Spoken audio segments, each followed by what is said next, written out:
Kita akan baca dulu ayat yang menjadi panduan kita hari ini, yang diambil dari Markus 16 ayat 1 sampai 8.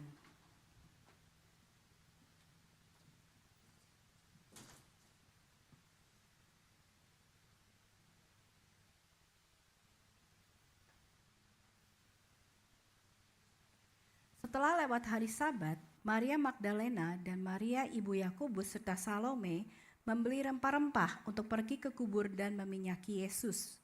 Dan pagi-pagi benar pada hari pertama minggu itu, setelah matahari terbit, pergilah mereka ke kubur.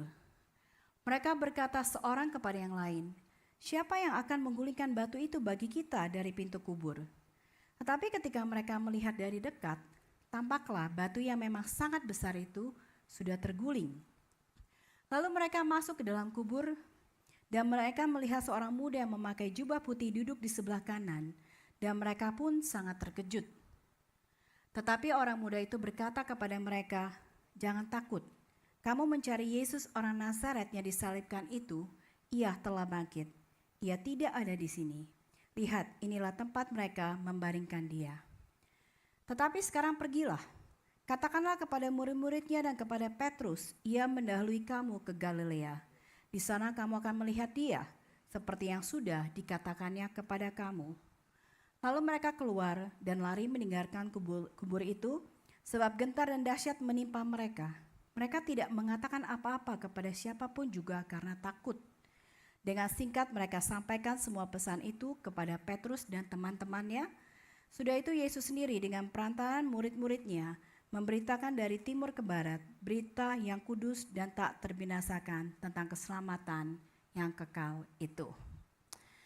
Saudara, Jumat kemarin ketika kita merayakan Jumat Agung, kita melihat saat tergelap di dalam kehidupan Yesus, di mana Yesus dia mengalami penyiksaan fisik yang luar biasa. Tetapi tidak hanya itu, Yesus juga menanggung sesuatu yang lebih berat daripada penderitaan fisik. Dia menanggung penderitaan spiritual ketika dia menggantikan kita, menanggung dosa-dosa kita di kayu salib. Saudara, Yesus dia gak mati karena dia terpaksa. Dia tidak mati karena keadaan memaksa dia. Bukan karena Yudas mengkhianati dia lalu Yesus mati. Bukan juga karena dia dijebak oleh para pemimpin agama atau karena tentara menangkap dia sehingga dia gak punya jalan keluar sehingga dia terjepit dan terdesak. Bukan karena itu, saudara. Yesus mati karena dia memilih untuk taat. Dia melakukannya karena dia mengasihi kita dan karena dia mau membebaskan kita dari dosa dan kutuk kematian.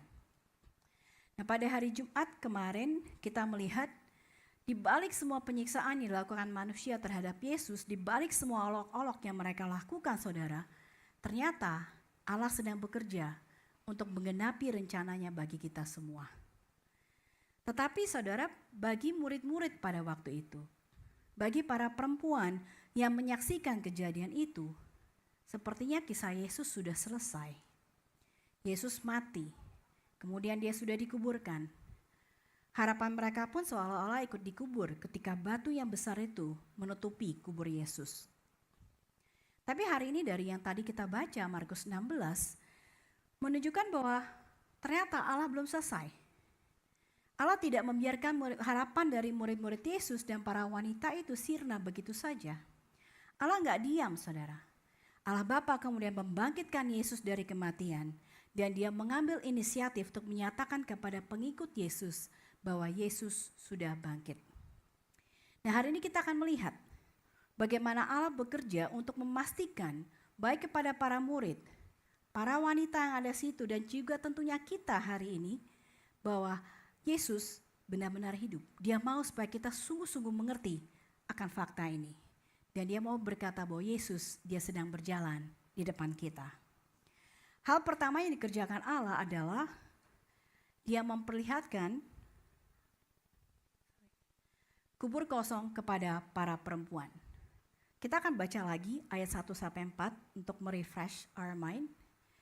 Setelah lewat hari Sabat, Maria Magdalena dan Maria ibu Yakobus serta Salome membeli rempah-rempah untuk pergi ke kubur dan meminyaki Yesus.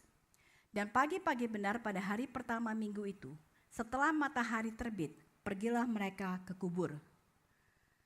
Mereka berkata seorang kepada yang lain, siapa yang akan menggulingkan batu itu bagi kita dari pintu kubur? Tapi ketika mereka melihat dari dekat, tampaklah batu yang memang sangat besar itu sudah terguling. Di sini diceritakan ada Maria Magdalena, ada Maria ibu Yakobus, serta ada Salome. Mereka bersama-sama pergi ke kubur Yesus, membawa rempah-rempah. Mereka mau meminyaki tubuh Kristus. Karena ketika Yesus mati pada hari Jumat, saudara, mereka nggak bisa memberikan penguburan yang layak bagi Yesus. Karena Yesus saat itu mati jam 3 sore. Dan hari Sabat dimulai jam 6 sore. Mereka nggak punya banyak waktu, mereka nggak bisa melakukan apa-apa. Maka hari itu setelah hari Sabat lewat, mereka pun memutuskan untuk pergi ke kubur Yesus untuk meminyaki tubuh Yesus. Nah di sini Markus menyebutkan nama perempuan itu satu persatu. Karena Markus ingin mengingatkan kepada kita bahwa mereka ada perempuan-perempuan yang sama yang menyaksikan baik kematian Yesus maupun ketika Yesus dimakamkan. Mereka melihat semuanya yang terjadi dan mereka tahu pasti bahwa Yesus sungguh sudah mati. Saudara, kita bisa bayangkan perasaan mereka saat itu. Mereka sedih, mereka bingung, dan mungkin kecewa. Karena Yesus bagi mereka bukan hanya sekedar teman, tetapi dia adalah pribadi yang mereka percayai untuk menjadi juru selamat mereka. Dan sekarang juru selamat itu sudah mati. Tapi meskipun demikian saudara, mereka tetap datang ke kubur Yesus karena mereka mengasihi Yesus. Dan saudara, kita bisa dilihat bahwa mereka datang bukan dengan tujuan untuk menyambut Yesus yang bangkit. Tapi mereka datang untuk meminyaki jenazah Yesus. Jadi saudara, tidak terlintas di dalam pikiran mereka saat itu bahwa Yesus sudah bangkit. Nah di dalam perjalanan para wanita ini mulai berpikir, kemarin waktu kita lihat Yesus dikubur, itu batunya besar sekali yang menutupi kuburan. Terus nanti siapa yang akan kuat untuk menggulingkannya supaya kita bisa masuk? Dari sini Markus dengan jelas mengatakan bahwa batu itu sangat besar, sangat berat saudara. Jadi ini bukan masalah kecil dan para perempuan mungkin gak akan sanggup dengan kekuatan mereka untuk mengguling batu itu. Dan itu yang memenuhi pikiran mereka dan membuat mereka khawatir sepanjang perjalanan mereka. Saudara, familiar gak? Seringkali kita juga seperti itu. Kita khawatir akan hal yang masih jauh di depan kita. Akan hal-hal yang belum terjadi. Nanti kalau terjadinya gimana ya? Nanti kalau begini siapa yang bantuin saya ya? Apakah saya bisa melewati hal ini atau enggak ya? Terus nanti kita mesti gimana? Tetapi kita lihat dari cerita ini saudara, ketika mereka sampai di kubur Yesus, mereka melihat sesuatu yang tidak mereka sangka. Batu yang besar itu sudah terguling. Artinya apa saudara? Sementara mereka masih di perjalanan, sementara mereka masih bertanya-tanya, sementara mereka masih khawatir, ternyata Tuhan sudah bekerja terlebih dahulu. Dan ini penting saudara buat untuk kita ingat. Tuhan dia gak menunggu mereka sampai dikubur, baru Tuhan bekerja. Tapi Tuhan sudah bekerja sebelum mereka tiba. Begitu pula dalam kehidupan kita saudara, karena kita udah takut duluan. Kita udah khawatir duluan, kita pikir Tuhan gak bekerja. Tapi seringkali kita dapati ketika sampai di tempat itu, ternyata ketakutan kita gak menjadi kenyataan. Bahkan mungkin gak beralasan. Karena Tuhan gak pernah berhenti bekerja. Tuhan sudah memiliki jawabannya, Dia sudah menyediakan jawabannya untuk setiap masalah di hidup kita. Cuma terkadang mungkin jawabannya gak sesuai dengan keinginan kita. Tapi saya percaya saudara bahwa jawaban Tuhan yang Tuhan berikan itu pasti yang terbaik. Amin saudara. Yang menjadi pertanyaannya bukan bagaimana batu itu digulingkan. Karena Injil Matius mengatakan ada gempa bumi yang menyebabkan batu itu terguling. Tapi pertanyaannya adalah untuk apa batu itu digulingkan? Kira-kira untuk apa saudara? Apakah batu itu digulingkan supaya Yesus bisa keluar, membuka jalan buat Yesus? Benar gak? Enggak ya saudara. Karena Yesus sudah bangkit. Dia sudah mendapatkan tubuh kemuliaan. Batu itu digulingkan bukan supaya Yesus bisa keluar, tetapi supaya para wanita itu bisa masuk ke dalam dan melihat kubur Yesus. Supaya mereka bisa melihat sendiri dan bukan hanya mendengar bahwa kubur itu sungguh kosong. Bahwa Yesus memang sudah tidak terbaring lagi di sana. Dan kubur itu kosong karena Yesus sudah bangkit. Amin. Hal kedua yang dikerjakan Tuhan adalah mendeklarasikan kebangkitan Yesus melalui malaikatnya. Saudara, sampai di sini Tuhan tidak hanya memberikan kubur kosong kepada wanita itu lalu membiarkan mereka untuk menebak sendiri apa yang terjadi, untuk menganalisa sendiri apa yang terjadi. Karena kubur kosong bisa disalahartikan, bisa artinya banyak. Bisa tubuh Yesus dipindahkan, bisa tubuh Yesus dicuri. Tadi kita lihat di videonya. Maria tanya, Tuhan, Yesus dipindahin kemana? Gitu kan ya. Jadi belum tentu. Maka Tuhan tidak mau membiarkan mereka salah mengambil kesimpulan. Lalu Tuhan dia memberikan penjelasan melalui malaikatnya. Ketika para perempuan masuk ke dalam kubur, mereka melihat ada seorang muda duduk di sebelah kanan. Dan saat itu mereka terkejut, mereka bingung. Mereka melihat ini orang bukan Yesus. Terus siapa orang ini? Kenapa dia di sini? Apa yang terjadi? Di mana tubuh Yesus? Dan kita tahu dari Injil yang lain, saudara, bahwa orang ini adalah malaikat. Dan malaikat itu berkata, jangan takut, kamu mencari Yesus, orang Nazaret yang disalibkan itu. Perhatikan dikatakan oleh malaikat ini, saudara, Yesus yang disalibkan. Perkataan ini menekankan bahwa Yesus benar-benar mati. Ini bukan cerita simbolis, bukan isapan jempol. Dia bukan sekedar pingsan lalu terlihat seperti orang mati, seperti ini dipercayai oleh banyak orang. Enggak, saudara. Tapi dia sungguh disalibkan dan dia sungguh mengalami kematian. Bahkan Pilatus sendiri memastikan hal itu. Di Markus 15 ayat 42 sampai 45 dikatakan, Pilatus heran Yesus mati begitu cepat. Karena biasanya orang yang disalib mereka bisa bertahan hidup selama 12 jam bahkan lebih lama. Tapi Yesus hanya hidup dalam waktu 6 jam. Dia mati dalam waktu 6 jam setelah dia dipaku di kayu salib.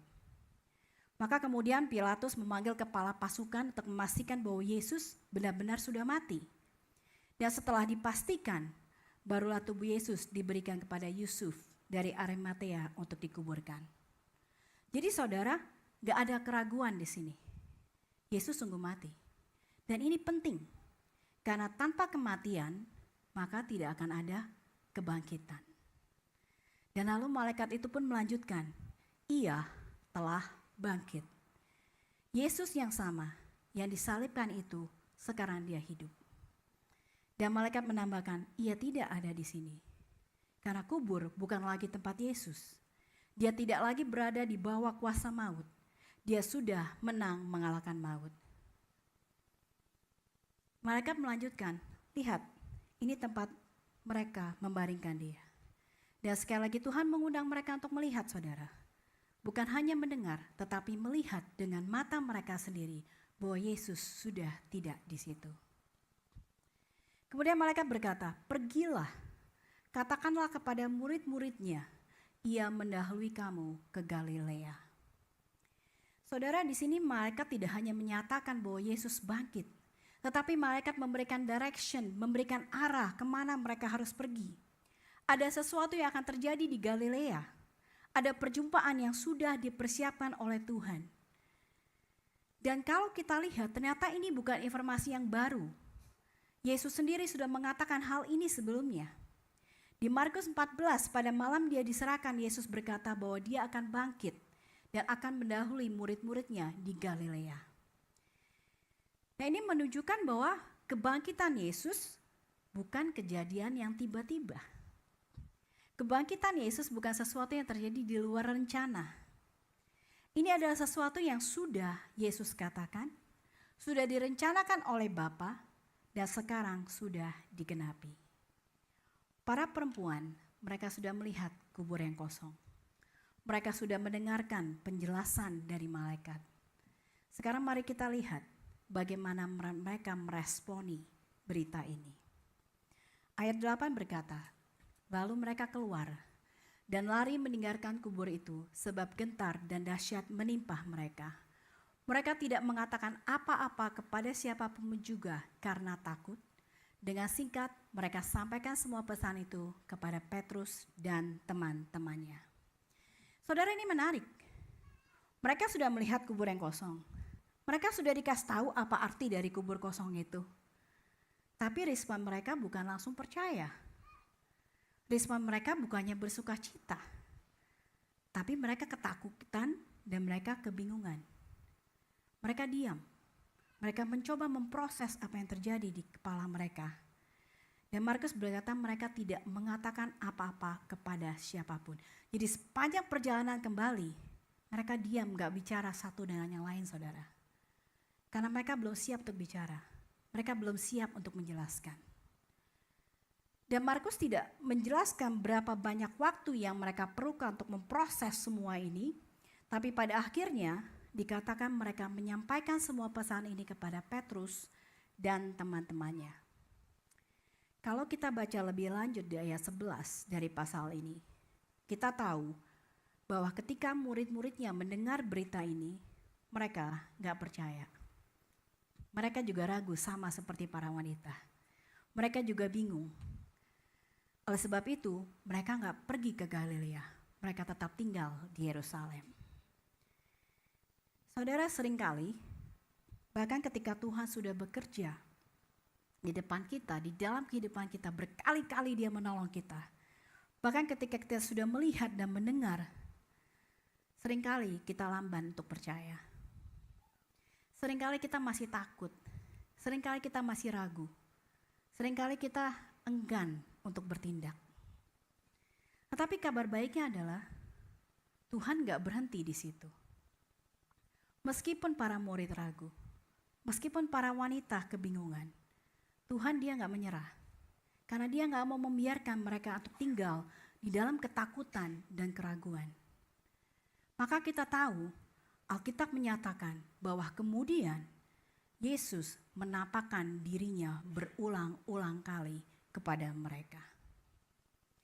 Di malam yang sama, Yesus menampakkan dirinya ketika murid-muridnya sedang berkumpul dan bersembunyi. Kemudian di minggu yang sama, Dia menampakkan dirinya sekali lagi kepada kedua murid dalam perjalanan ke Emmaus. Kemudian di 1 Korintus 15 dikatakan bahwa Yesus, Dia menemui Petrus, Dia menemui Yakobus, dan Dia menampakkan dirinya kepada 500 orang lainnya. Tuhan gak mau hanya memberikan satu bukti lalu berhenti, saudara. Tapi Dia terus menyatakan dirinya kepada kita, kepada mereka, sampai mereka benar-benar mengerti siapa Dia dan bahwa Dia hidup. Dia menunjukkan kubur kosongnya, Dia mengutus malaikat untuk memberitakan kebangkitannya, dan kemudian Dia menampakkan dirinya sendiri. Saudara, kita mungkin bertanya, mengapa begitu penting bagi Tuhan untuk meyakinkan kita bahwa Yesus benar-benar bangkit? Kenapa Tuhan mau melakukan semua ini? 1 Korintus 15 ayat 17-18 berkata, dan jika Kristus tidak dibangkitkan, maka sia-sialah kepercayaan kamu dan kamu masih hidup dalam dosamu. Demikianlah binasa juga orang-orang yang mati di dalam Kristus. Kalau Yesus enggak bangkit, maka iman kita sia-sia, saudara. Kita masih hidup dalam nature dosa kita. Kita enggak punya pengharapan, saudara. Tanpa kebangkitan, kematian Yesus tidak membawa keselamatan. Salib menjadi tidak berarti. Dan kita tetap berada di bawah kuasa dosa dan maut. Tetapi justru karena Yesus bangkit, kita tahu bahwa pengorbanannya diterima oleh Bapa. Kita tahu bahwa dosa kita sudah dibayar. Dan kita memiliki kehidupan yang baru. Karena Yesus bangkit, saudara, maka kita memiliki kepastian bahwa hidup kita ini gak hanya berakhir pada kematian. Ada hidup yang kekal yang diberikan kepada setiap orang yang percaya kepadanya. Yesus sudah menang atas dosa, Dia sudah menang atas maut, dan sekarang Dia memimpin kita berjalan di dalam kemenangan itu. Amin. Saudara, tadi ingat malaikat berkata, Ia mendahului kamu ke Galilea. Artinya Yesus dia tidak hanya bangkit, tetapi Yesus berjalan di depan kita. Dan ini yang selalu dilakukan oleh Allah. Ini karakternya Allah, saudara. Allah selalu berjalan di depan umatnya untuk memimpin mereka, menuntun mereka. Waktu Israel keluar dari Mesir, Tuhan berjalan di depan mereka. Dia yang memimpin mereka di padang gurun. Dia membuka jalan bagi mereka, saudara. Dan sekarang Yesus yang bangkit itu berkata, aku mendahului kamu. Saudara, Galilea itu bukan tempat sembarangan. Di situ Yesus pertama kali memanggil murid-muridnya, ikutlah aku. Di situ murid-murid Yesus meninggalkan jarak mereka dan kemudian memutuskan untuk mengikuti Yesus. Disitulah mereka belajar untuk melayani, untuk mendoakan sesama. Disitulah mereka melihat mujizat, saudara. Disitulah mereka dibentuk. Dan sekarang Yesus ingin membawa mereka kembali ke Galilea. Kenapa? Karena pekerjaan itu belum selesai. Kematian Yesus bukan akhir. Penolakan manusia bukan akhir. Kegagalan-kegagalan dari murid-murid Yesus bukan akhir dari segalanya. Yesus dia sudah ada di depan. Yesus menunggu mereka untuk kembali berjalan bersama dengan Dia. Perhatikan saudara, setiap kali Tuhan memanggil kita untuk hidup bagi Dia, Dia tidak pernah meminta kita melakukan sesuatu yang belum Dia lakukan terlebih dahulu. Gak pernah, saudara. Dia meminta kita hidup memikul salib kita setiap hari. Dia sudah memikul salib terlebih dahulu. Dia meminta kita untuk mengasihi Dia dan sesama. Dia sudah lebih dahulu mengasihi kita. Dia meminta kita untuk mengampuni satu dengan yang lainnya. Dia sudah lebih dahulu mengampuni kita. Dia meminta kita untuk hidup di dalam ketaatan kepada Allah. Dia sudah menunjukkannya lebih dahulu dengan mati di kayu salib. Dan sekarang Dia bangkit agar kita dimampukan untuk taat. Maka saudara, dalam setiap musim hidup kita, dalam setiap kesulitan yang akan kita hadapi, ketahuilah bahwa Dia sudah ada di sana. Di dalam pergumulan kita, Dia sudah lebih dulu hadir bagi kita. Di dalam masa depan kita yang sekarang kita belum tahu akan seperti apa, Yesus dia sudah berjalan di depan kita. Saudara, mungkin hari ini ada di antara kita yang merasa, Tuhan, saya sudah berjalan terlalu jauh dari Engkau. Saya sudah gagal, Tuhan. Saya sudah mengecewakan Tuhan. Lihat Petrus, saudara. Petrus menyangkal Yesus gak cuma sekali, 3 kali. Tapi ketika Yesus bangkit, Yesus gak melupakan Petrus. Kita bahkan mendengar malaikat menyebutkan nama Petrus secara khusus. Malaikat berkata, katakanlah kepada Petrus, aku mendahului dia. Kenapa saudara? Karena Petrus butuh pengharapan. Petrus butuh pemulihan. Petrus butuh tahu bahwa kasih Tuhan kepada dia tidak pernah berubah. Dan Tuhan tahu bahwa Petrus membutuhkan semua itu. Saudara, saya percaya hari ini Yesus memanggil Anda. Dia ada di depan Anda. Dia juga sudah menyediakan pemulihan bagi Anda semua. Dia mengundang Anda untuk datang mengikuti Dia. Maukah Anda menerima undangannya? Dan kalau Anda sudah menerima undangan itu, saudara, mari kita juga meneruskan undangan itu kepada orang lain. Karena sama seperti Dia mengutus murid-muridnya di Galilea, Dia juga mengutus kita untuk mengajak orang lain mengikuti Dia. Saudara, He goes ahead of us. Ia mendahului kita. Ia memimpin kita. Ia gak pernah meninggalkan kita. Maka jangan lagi lihat ke belakang. Jangan lagi hidup dalam penyesalan.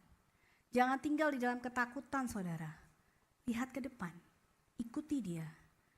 Karena Yesus yang bangkit, Dia sudah berjalan di depan kita. Amin. Amin. Tuhan. Kita akan mempersiapkan diri kita untuk perjamuan kudus. Saya minta Pak Petugas Penyembahan Kudus untuk maju ke depan.